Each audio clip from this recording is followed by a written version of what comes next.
Meu nome é Nice e sejam bem-vindos a mais um áudio aqui para o canal. E hoje nós teremos o capítulo 11 e 12 do livro Gêmeas. Mas como sempre, antes de eu começar, eu peço que você deixe o seu apoio ao canal, é sempre muito importante. Então, por favor, curta, comente, compartilhe. Isso me ajuda muito. Se você quiser me apoiar também de alguma outra forma, você pode se tornar um membro do canal, clicar no botãozinho Valeu ou dar uma olhadinha no QR Code da tela. Também quero deixar aqui um forte abraço para o querido vovô da minha grande amiga Denise, o senhor João Teixeira. Eu sei que ele é um ouvinte assíduo aqui do canal. Então, um grande abraço e gratidão para o senhor, tá? Que Deus continue lhe abençoando sempre. Então, dados os recados, agora vamos para o capítulo 11. Nos últimos tempos, a lembrança de Lorena se tornava cada vez mais vívida na mente de Gilson.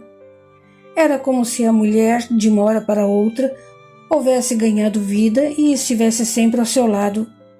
Havia vezes em que ele sentia realmente sua presença, e não fosse tão cético, diria que o espírito dela o estava acompanhando. Uma suave batida na porta desviou os seus pensamentos, e Vitor entrou sorridente. — Meu filho! Exclamou Gilson. — Que agradável surpresa! Vitor o beijou no rosto e sentou-se na poltrona defronte à mesa do pai. — Queria falar com você. — Pode falar. O que é? — É sobre a minha carreira e o meu futuro. Você sabe que tem um lugar garantido aqui no jornal. Você é que não quer. Não gosto da área econômica, pai. Mas se você começar a introduzir outras seções em seu jornal, com certeza faria parte de sua equipe. Sobre o que gostaria de escrever? Esportes. Eu já devia saber. Um filho surfista não poderia gostar de outra coisa. Esporte é legal, pai. É uma área tão séria e de tanta responsabilidade quanto qualquer outra. Sei disso, meu filho. Respeito muito os repórteres esportivos e admiro seu trabalho. Pois então, pai, por que não inauguramos uma coluna esportiva no seu jornal? Eu poderia me encarregar disso. Não sei. O mundo econômico tem uma tradição no ramo econômico. E daí? Ninguém está falando em mudar a sua linha editorial, mas acrescentar algo novo pode dar um impulso ao jornal. É sempre bom estar renovando. Pode ser que você tenha razão. Esporte sempre agrada a todos, inclusive os empresários. Quem é que não assiste a uma partidinha de futebol? Posso pensar em uma sessão esportiva, se é o que você deseja. Eu ia adorar. Poderíamos manter os executivos informados sobre partidas de futebol, campeonatos de tênis e tudo o que possa interessar ao mundo dos esportes.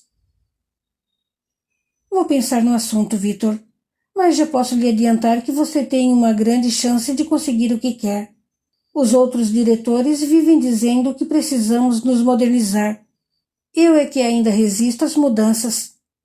Nosso jornal é sério e de grande prestígio, mas concordo que é um pouco austero demais. Os tempos hoje são outros, pai. Seriedade não exclui prazer e entretenimento. Ainda mais agora, com a internet mantendo todo mundo informado com tanta rapidez. Tem razão. Vou marcar uma reunião com a diretoria e mais tarde volto a falar com você. Obrigado. Se me der esse crédito, garanto que não vou decepcioná-lo. Confio em você, meu filho. Vai ser um excelente jornalista. Vitor deu um abraço no pai e mudou de assunto. Não gostaria de almoçar comigo e Beatriz hoje, para conhecê-la? Está bem. A que horas? À 1, está bom? Viremos da faculdade direto para cá. Está ótimo. Aguardarei vocês. Apesar de temer aquele momento, Gilson conseguiu manter o controle por todo o almoço. Beatriz era simpática e inteligente, além de muito bonita. Simpatizou com ela de imediato, apesar da revolta de Lorena e do perigo da situação. Se Lorena estivesse viva, se teria aliado a Renato para impedir o namoro dos dois. Ele, contudo, não tinha mais ânimo para aquilo. No momento em que a mulher morrera, tinha enterrado o passado junto com ela. Por ocasião de sua morte, a situação entre eles andava muito ruim. Lorena vivia acusando-o de fraco e covarde porque ele dissera que chegara a hora de parar. No fim de semana em que tudo acontecera, os dois haviam acabado de sair de uma festa e discutiam no carro. Já estamos ricos, dissera ele. Não precisamos mais nos arriscar desse jeito. E daí? Rebateu ela, a voz pastosa da embriaguez. Dinheiro nunca é demais. Você viu o que aconteceu. Aquilo não estava nos planos. Não foi culpa de ninguém. Vai me dizer que o homem levou um tiro acidental. Ninguém o mandou se intrometer no caminho. A culpa foi dele. Você está louca. Onde já se viu culpar o homem por tentar defender as filhas? Lorena soltou uma gargalhada estridente e retrucou com desdém. Você é um covarde, Gilson. Aposto como inventou aquela doença só para não ter que ir a Mato Grosso comigo. Mas você não faz falta. Fui com um homem de verdade. Gilson mordeu os lábios e tornou irritado. Está sendo tola, Lorena. O homem é casado. Mas corajoso. Muito mais do que você, covardão. Você está bêbada. E qual o problema? Você também devia se embriagar de vez em quando. Gosto de beber socialmente. O que o leva a pensar que é melhor do que eu? Não penso isso. Mas age como se fosse. Como se não fosse um criminoso igualzinho a mim. Não precisamos mais nos envolver no crime, tornou ele com voz mais suave. Já temos o bastante para levar a vida honestamente. O jornal está dando um bom dinheiro agora. O jornal não tem nada a ver com os bebês. Gosto do que faço. Como alguém pode gostar de viver na criminalidade? Gosto de crianças. Era uma ironia tão grande que Gilson se irritou. Nós temos um filho, Lorena. Será que não pensa nele? Que eu saiba, ele está muito bem. Não lhe falta nada. Falta-lhe o amor de mãe. Você está sempre ausente. Você não tem o direito de me cobrar isso. Eu não queria ter filhos. Engravidar foi um acidente e você não me deixou fazer o aborto, disse ela com raiva. Pelo amor de Deus, será que você não sente nada pelo seu filho? É claro que sinto. Mas à minha maneira. Não adianta você me cobrar mais do que posso dar. Não é o suficiente. Vitor precisa de mais. Por que não me deixa em paz, Gilson? Vive me atormentando com as suas lamúrias e seu arrependimento. Enquanto o dinheiro entrava, nunca o ouvi se queixar. Você sempre soube que eu entrei nessa por desespero, mas não me agradava, nunca me agradou, embora eu dissesse a mim mesmo que estava fazendo um bem a pessoas pobres e sem esperança. Que lindo! Tão magnânimo, tão bom, que chega a convencer. Engana-se a si mesmo, não a mim. Você entrou pela ganância, pela possibilidade de dinheiro fácil. Tudo bem, foi pelo dinheiro, mas eu não queria. Você sabe que não queria. Fui eu que o convenci? É isso que está tentando dizer? Ele não respondeu. Pois não vou me sentir culpada por termos seguido esse rumo na vida. Você entrou porque quis, jamais o obriguei. Como é que eu ia deixá-la sozinha? Você não me deixou sozinha porque temia que uma mulher não conseguisse dar conta do recado. Mas eu dei, muito mais do que você. Eu nunca matei ninguém. Ora, mas nem eu. Você viu o homem atirar no sujeito e não fez nada. E ainda largou a mulher lá para morrer também. Não se sente responsável pela morte dessas duas pessoas? Não. Pois eu me sinto. Que pena para você, não é mesmo? Um homem tão fraco, tão covarde. Não devia mesmo se envolver com práticas que requerem determinação, astúcia e coragem. Quero o divórcio, revelou ele subitamente, e Lorena levou um susto. O quê? Você ouviu? Quero o divórcio. Você só pode estar brincando. Não estou. Não aguento mais essa pressão. Ou largamos essa vida, ou eu largo você.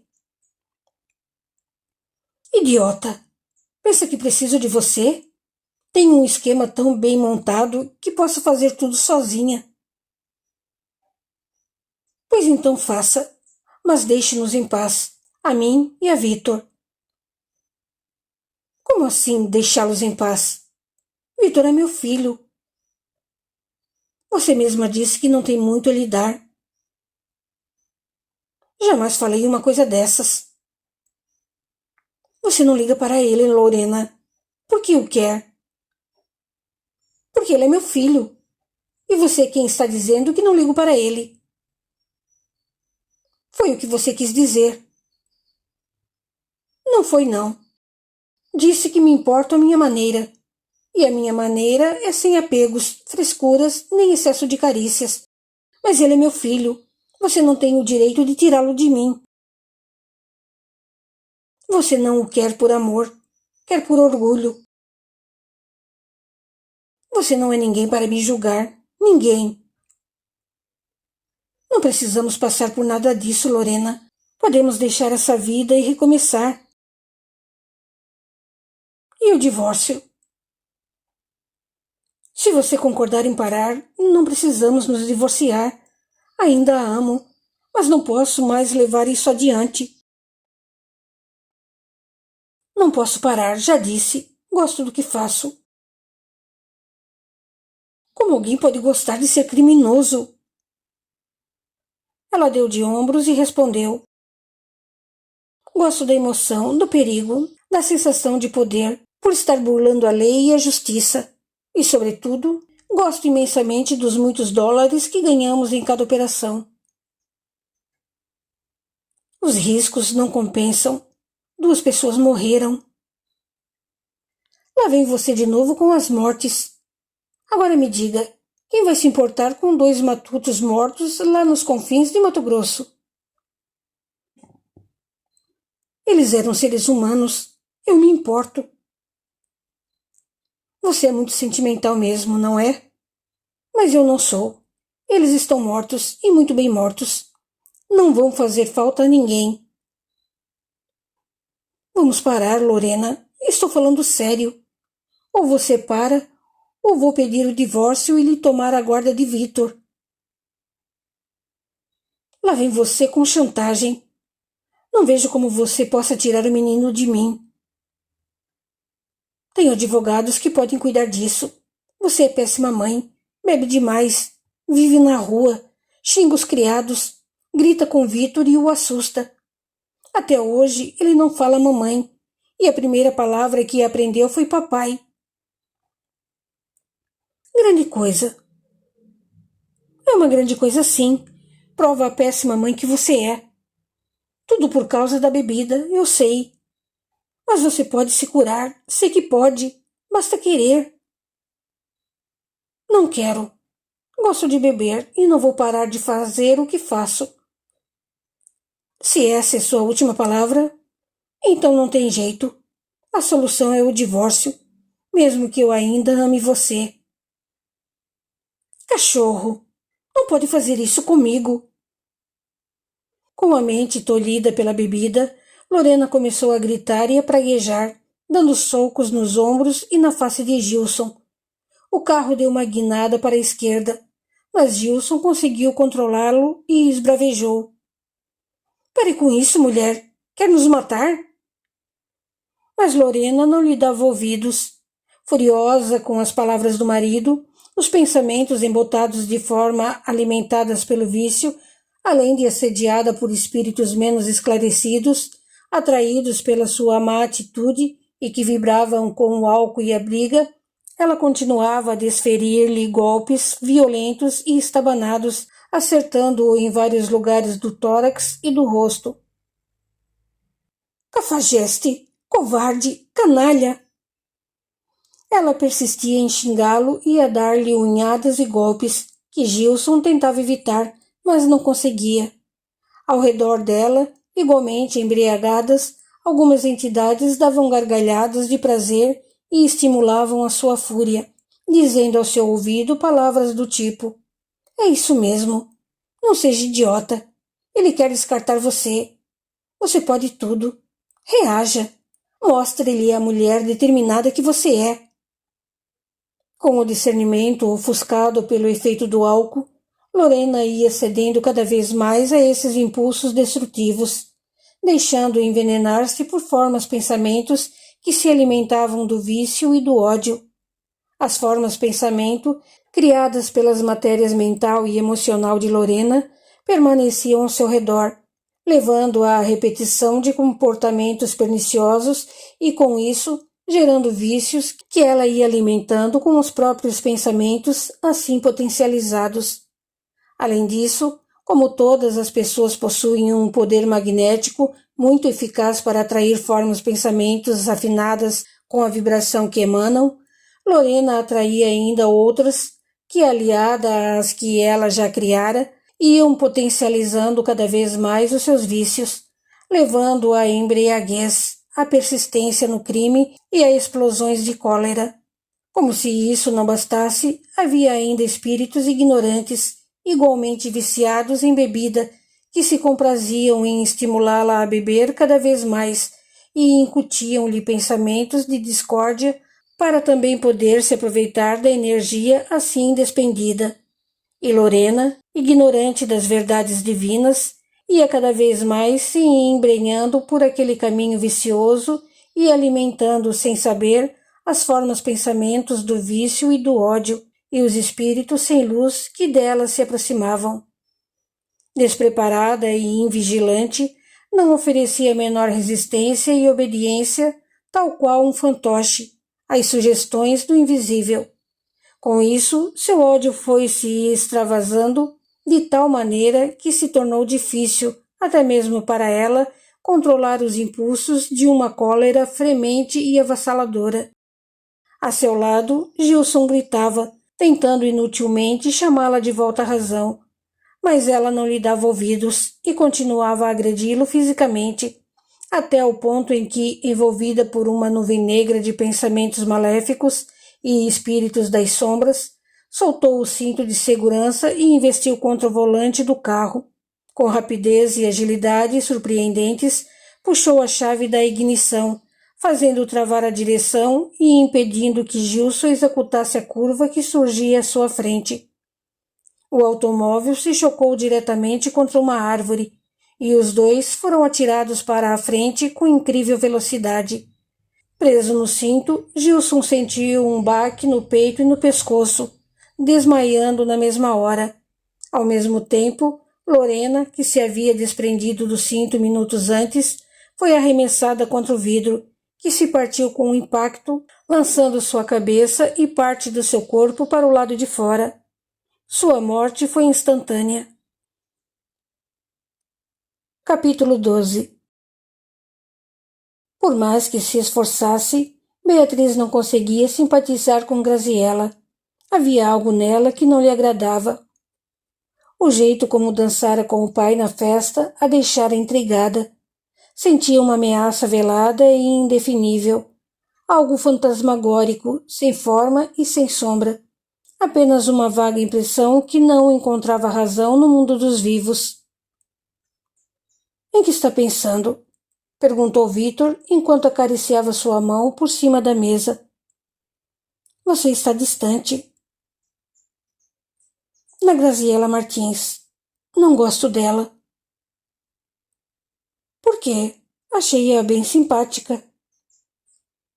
Pois eu a achei detestável. Tem algo nela que não me agrada. Sinto que ela não é confiável. Será que você não está com ciúmes? Só porque seu pai dançou com ela? Não sou idiota, Vitor. Não sinto ciúmes por besteira. Será que não? Você não tem motivo nenhum para não gostar dela. Graziela nunca lhe fez nada. Sei que não tenho motivos. E é justamente isso que me incomoda. Porque não gosto dela se mal a conheço. Quem vai saber? Seja o que for, deixe para lá. Ela não pode fazer nada para atingir você. Beatriz concordou com a cabeça, mas no fundo não sabia se acreditava naquilo. Sentia o perigo no ar, contudo, achou melhor não insistir no assunto. Concentrou a atenção no namorado, até que ele pagou a conta e foram embora. Quando chegou a casa, Carminha estava de saída, e Beatriz indagou sem malícia. Aonde é que você vai, mãe? A um chá em casa de Amélia. Sozinha? Graziela vai comigo. Que Graziela? A única Graziela que conhecemos. Graziela Martins. Por que ela não vai de táxi?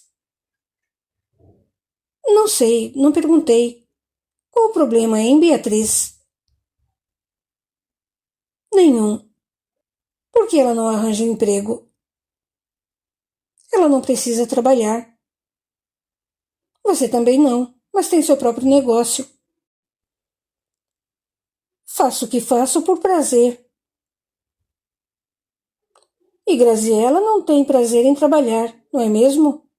Só gosta de ficar por aí à toa, gastando o dinheiro do marido. Carminha olhou a surpresa e considerou. Por que essa implicância com Graziela? Ela lhe fez alguma coisa? Não me fez nada. Então pare com isso. É muito feio ficar julgando e criticando os outros. Ela perdeu o marido e está sozinha, precisa de amigos. Beatriz não disse nada e Carminha saiu. Estava atrasada e ainda tinha que pegar Graziela. Pontualmente às 5 horas, chegaram à casa de Amélia. Estavam no horário de verão e o dia claro e ensolarado permitiu que o chá fosse servido à beira da piscina. Fico muito feliz que tenham vindo, exclamou Amélia, beijando as duas nas faces. Da janela de seu quarto, Leandro as observava e declarou: Minha mãe adora uma fofoca. Deixe-a, falou Suzane. Faz bem conversar com as amigas. Amélia viu o filho na janela e acenou para ele, que acenou de volta. É o meu filho, esclareceu ela. Depois que arranjou essa namoradinha, não quer mais saber de ninguém. São coisas da juventude, retrucou Carminha. Minha filha, mais velha, também tem um namorado e acho que pretendem se casar. Por enquanto, Leandro ainda não falou em casamento. É muito cedo para isso. Ele e Suzane estão namorando há pouquíssimo tempo. Carminha notou uma pequena ponta de tristeza em Graziela e considerou. Você ainda pode ter filhos, Graziela. A medicina hoje está muito avançada e idade não é mais empecilho para a gravidez. Sou viúva, rebateu Graziela, e não tenho interesse em me casar de novo. Não diga isso, censurou Amélia. Estou no segundo casamento, mas se precisar, vou para o terceiro e um quarto, e quantos mais aparecerem. Enquanto a conversa prosseguia à beira da piscina, Leandro continuava observando-as até que chamou Suzane. Vamos dar uma volta? Onde? Não sei. O que você acha de um cinema? Hoje é domingo, os cinemas estão cheios. Que tal um barzinho, então? Está bem. Desceram de mãos dadas, mas quando estavam saindo, Suzane lembrou de que havia esquecido a bolsa em cima da cama do rapaz. Quer que eu vá buscá-la? Ofereceu-se Leandro. Não, pode deixar. Vá falar com a sua mãe. Ela deve estar procurando você. Leandro foi cumprimentar a mãe e suas amigas. Amélia apresentou-o a Carminha e a Graziella, e ele respondeu ao cumprimento com simpatia. Trocou algumas palavras com as senhoras e voltou para junto de Suzane.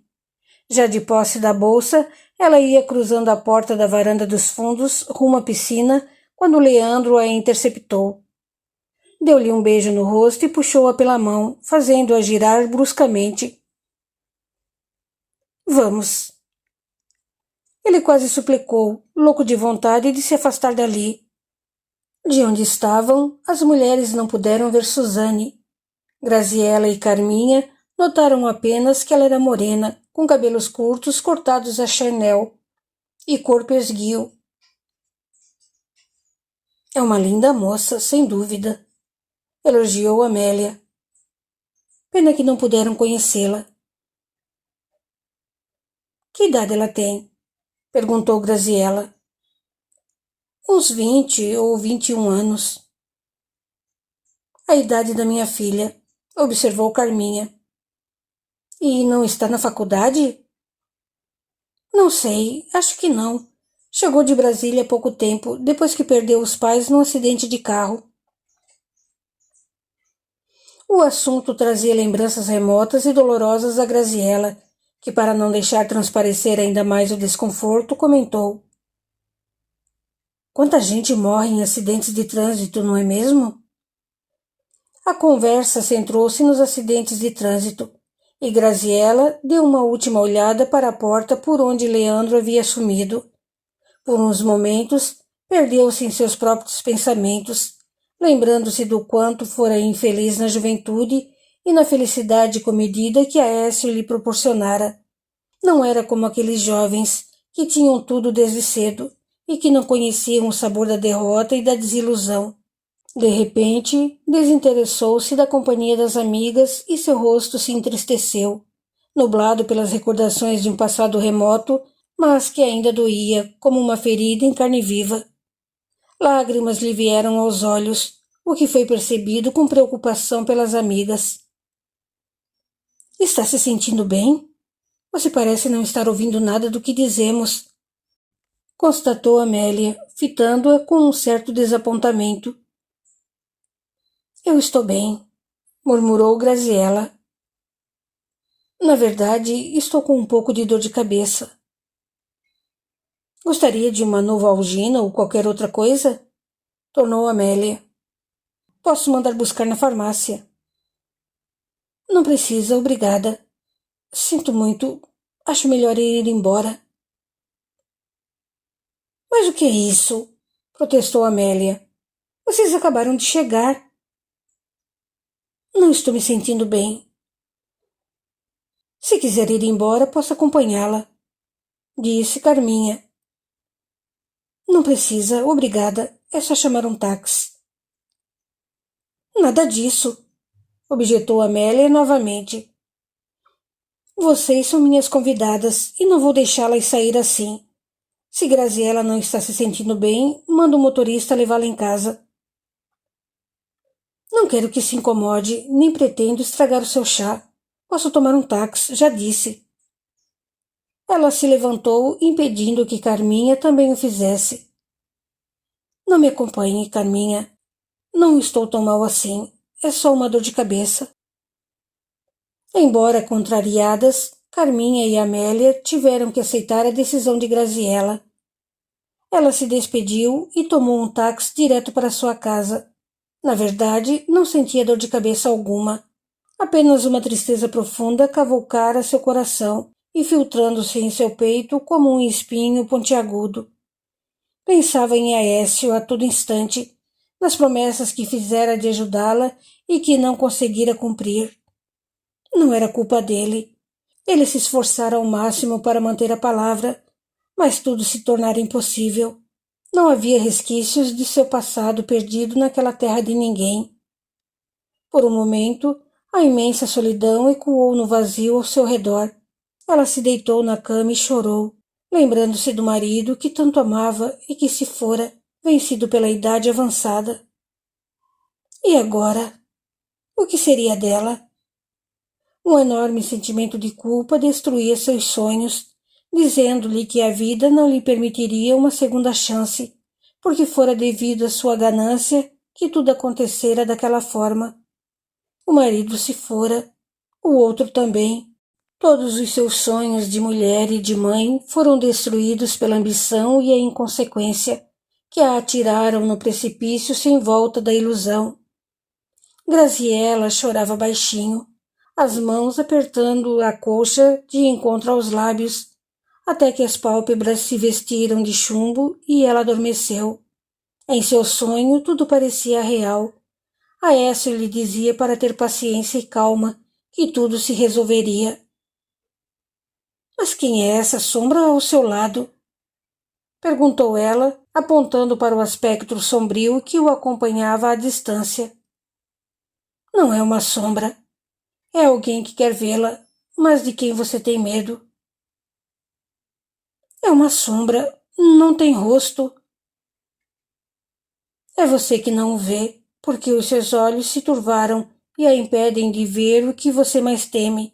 É você que não quer reconhecê-lo. Graziella acordou assustada, as lágrimas úmidas repuxando as maçãs do seu rosto. Lembrava-se nitidamente do sonho, mas não queria pensar nele. Aécio estava morto, e ela não conhecia ninguém que pudesse se apresentar feito uma sombra. Ou será que conhecia? Era melhor não pensar. Não queria mais pensar em nada daquilo. Queria poder dormir e esquecer a sua vergonha, o seu medo e o seu arrependimento. Mas não podia. Continua no capítulo 13. Até lá!